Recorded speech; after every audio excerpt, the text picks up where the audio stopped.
Alright, this is my first attempt at doing an unboxing, or in this case, unbagging video. A lot of people do that on the website. I'd give it a try. Yeah, I've got a number of new games, but a lot of people have already done it on the big ones from GMT, that big run that recently came out. Got a number of those, but I do get some stuff from other places, and just recently got this in the mail, Strategy and Tactics, issue 333, March-April 2022. I think it's the most recent. And the title, this is both the game and the magazine, is Operational Unthinkable.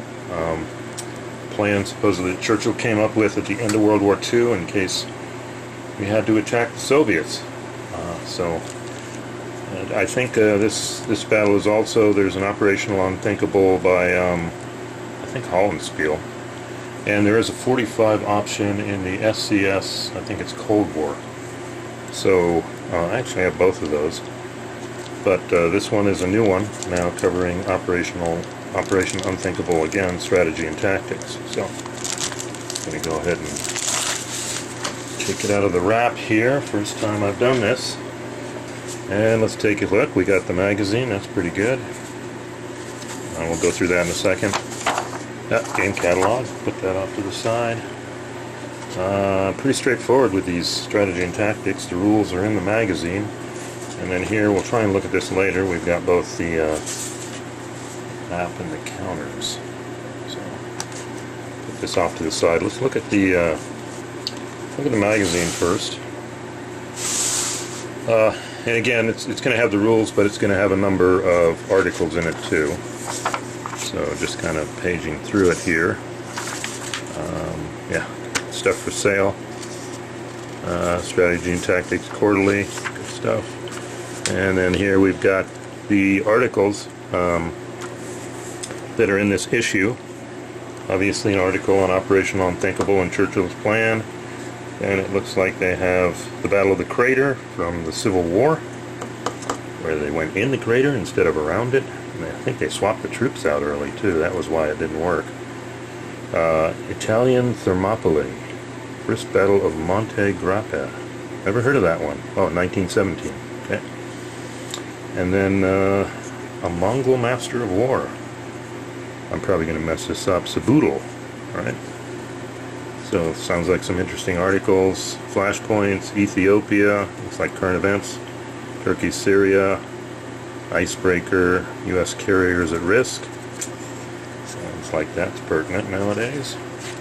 And then for your information, Battle of the Plateau, Buffalo War, Communications, Revolution, Combat Air Support in World War I. I got another game I'm going to unbox. I think it's called Wings of Victory. If this goes okay, I may try that next. Amongst other things. And then we got the game rules. And next issue, Rio Grande War. Italians on the Western Front. What if 1865... Oh, first off, Rio Grande War, what if 1865... maybe that's attacking Mexico. And then the articles for the next issue. Okay, so yep, here's the article for Operational Unthinkable. Nice picture of a storm, and looks like a JS type of tank. Can't really place the exact one. That kind of looks like an 85, 23485. This maybe is a KV 85 or beyond. And then they go into it here. Yep. Generals, interesting. Maybe the attack. Yeah, that would be interesting to game in 45.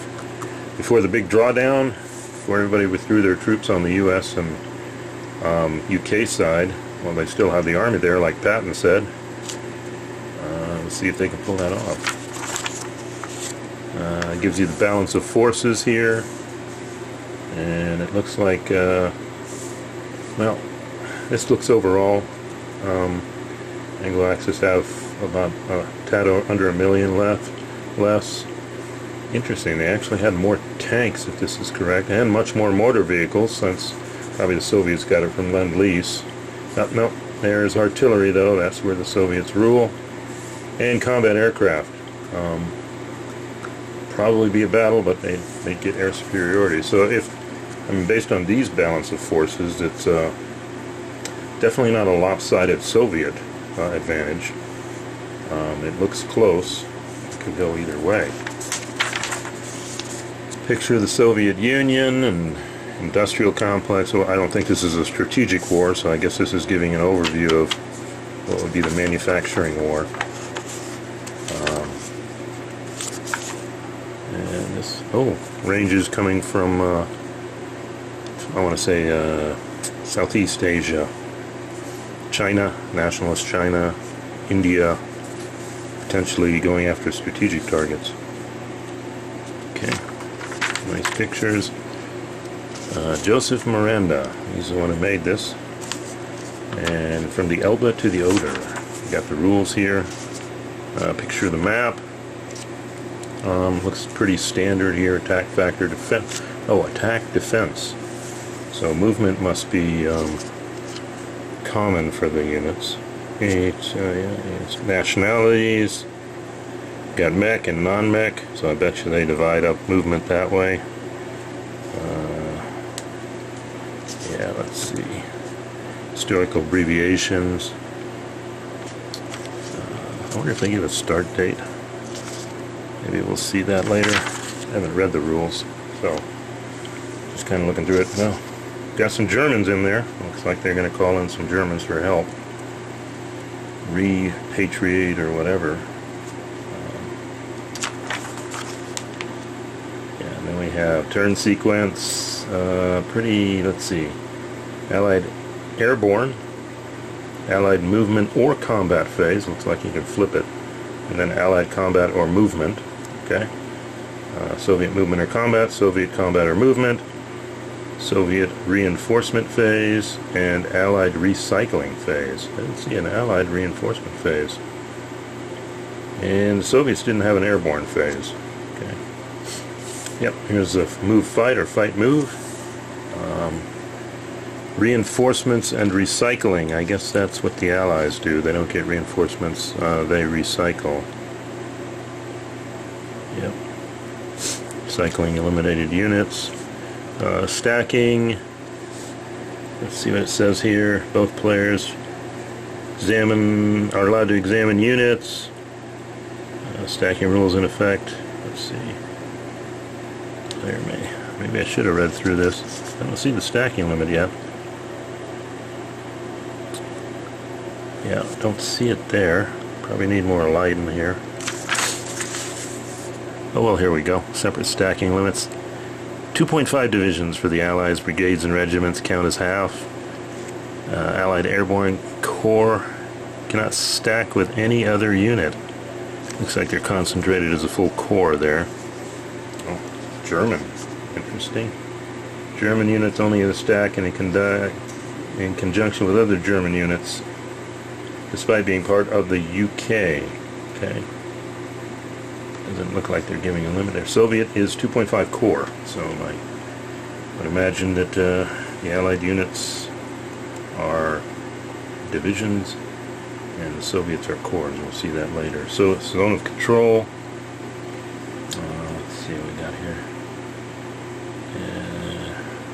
Checked by units. Unit supply status has no effect on zone of control. Zoc projection to a moving unit must stop when it enters a hex containing a Zoc. Presence of a friendly unit does not negate that EZOC. That's probably normal, unlike this game I'm doing an AAR for MacArthur's War, where it actually does for movement, which makes things a little more interesting. But that looks pretty standard, and can't move from a hex in EZOC directly into another one in an enemy's zone of control, so that's all pretty typical here. Let's see, EZOC on retreat, supply for movement, determined that when a given unit begins its movement. Supply for combat, determined at the start of each individual combat. Tracing supply lines, can't go into enemy occupied. May not trace through EZOCs. I don't know if a unit would prevent that. I'll dig that out later. Allied supply sources. Friendly controlled hex along the west map edge. Friendly control hex across the east map edge. Pretty straightforward. Out of supply. May remain out of supply indefinitely. Do not reduce or eliminate units that are out of supply. Have the movement, pretty much. Have the combat strength. Defending doesn't. Artillery corps, all other attacking have. May not conduct. Oh, apparently the artillery corps is a unique thing there. Movement. Let's see. Stack movement, terrain. I'm assuming there's a terrain effects chart. Oh, cavalry scouting. Okay, interesting to look at there. Figure that out. Okay. What is this an example of here? In the fire below, the Soviet would receive one shift. Oh, we're already into terrain effects here. Let's see. And then we talk about combat. Lake hexes. Here we talk about Soviet artillery. Apparently they're unique. Allied heavy bomber support. Combat procedure. One pack. Oh, interesting results here. Bloodbath. I've seen that in a number of games. Beyond defender eliminated. Bloodbath. AL1. All attackers lose one step. Defender retreat. We've got advance after combat. Somewhat standard. Let's see. Oh. And terrain effects chart. There it is. And we see the combat effects here. Mech and non-mech. So for mech forests become a little harder. Marshes even harder. Cities are standard. Rivers +2 +1. Generally not allowed, but there's an exception for that. Autobahn 0.5 apparently. So shift odds 1L for forest, no effect. No concentric shift. Cities, okay, it's probably convert DR to bloodbath. 2L shift. Attacker halved, river hex side. Autobahn no other effect. Here it is. Here's the movement factors. So any mech unit has 12 MP. Any non-mech unit, Soviet only. Apparently all the allies are mech. Have 8 MP and airborne corps 4 MP. Okay. So don't need that on the chart, on the counter. Yep, there's the ad for this game. And that's it. Looks like a standard. I think they usually fit into 16 pages. Yep, R16. There it is. So 16 pages of the rules. We got a chart here, but we're probably standard. They're going to have charts here on the side of the map when we look at it. Yeah, and we do see that German units, Allied units are divisions. Yep, and Soviets are normally, and their allies. Here's the Poles. Don't know what they are, but they're corps. Okay. 5 mile hexes. 2 game turns per week. 22 by 34 inch map. Then they have an article on the Battle of the Crater. That was quite the disaster. Everything looked good until they all ran down into the crater. And the people involved here moving through this. So that should be an interesting article. Yep. Yeah, there's a diagram moving into the crater. Okay. I believe these troops were trained to do the attack and were pulled off at the last minute, if I understand the history. I'll have to read this. I don't know anything about this. First Battle of Monte, Grappa. That's a big battle from World War I. Apparently it's related to it. Page through, some interesting reading here. Mongol Master of War. Get a little Mongol history. Let's see, yeah. There's some games out there to cover this. Yeah, I think Great Battle, I forgot what it's called, the ancient one by GMT. I'm brain dumping it right now, but I think they've got something here. Devil's Horseman. I don't know if this would be the same period. Yep, see how they're coming into Europe. Hungarian armies, Mongols, okay. And Unsung Sea Mine. Oh, mines in World War I. Oh, that's an interesting game right here. Looks like this is one of their common, I think this is Solitaire actually. Yeah, Solitaire. Der Weltkrieg. I've got a number of these games. Haven't played it, but. And here's, looks like updates. Icebreaker Wars. Yeah, I think the Soviets are getting that. Everybody's claiming the poles. I think the North Pole is a big one. Carriers at Risk. I think that's Chinese SSMs and hypersonics even. That'd be an interesting read. Battle of Playa, 499 BC, Greek city-states. Okay. Yep. Good read there. Buffalo War. Wow.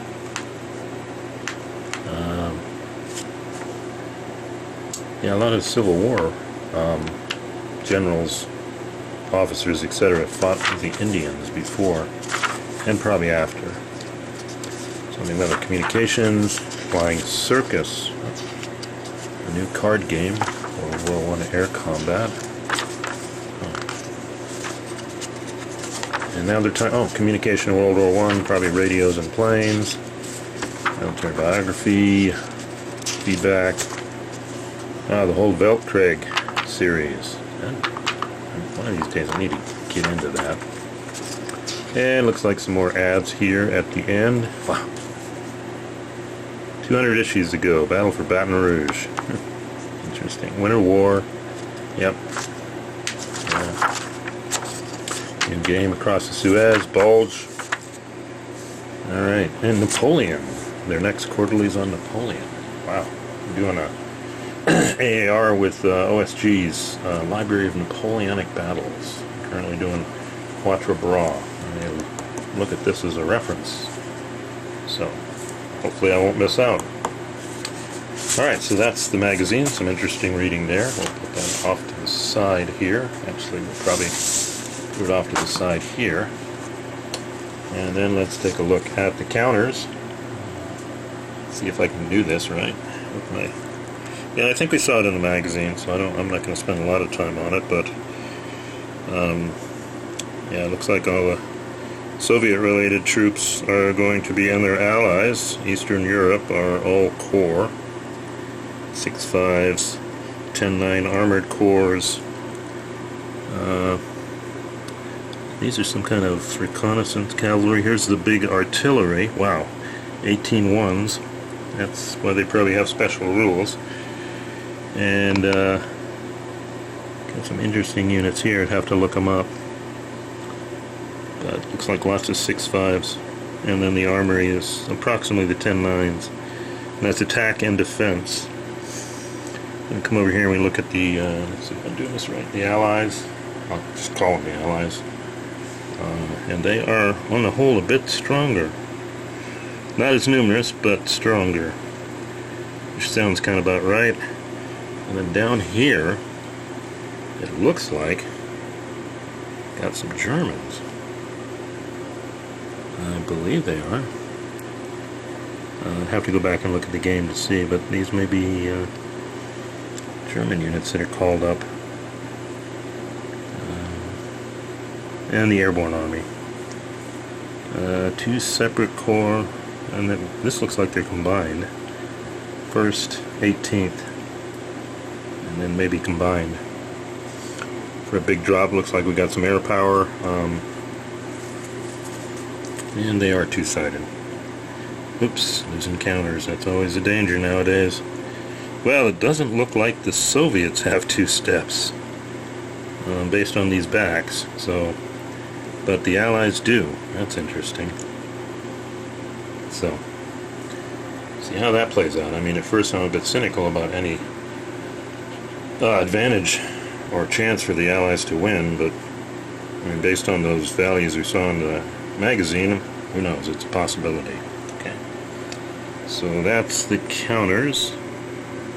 And put that aside here, and let's look at this last thing here. Try and fit as much as I can into my setup here. Operation Unthinkable. Oh, I seem to be having some problems with this. There we go. Yeah, recently, yeah. It's a standard map size here, we see. And, let's see, where does it start over here? Where's the north-south? That's always an important thing. Oh, it's over here. Okay, so north is like that. And Berlin is definitely on the map. And based on that, I think, let me pull this back for you. Okay, this is going to be hard to do with my setup right now, but north is this way. So just imagine this pivoted a little. And we've got Berlin, and it is called from the Elbe. Yeah, this must be the Elbe. Looks like I have a start line here. Across here, so the Allies are going to start here.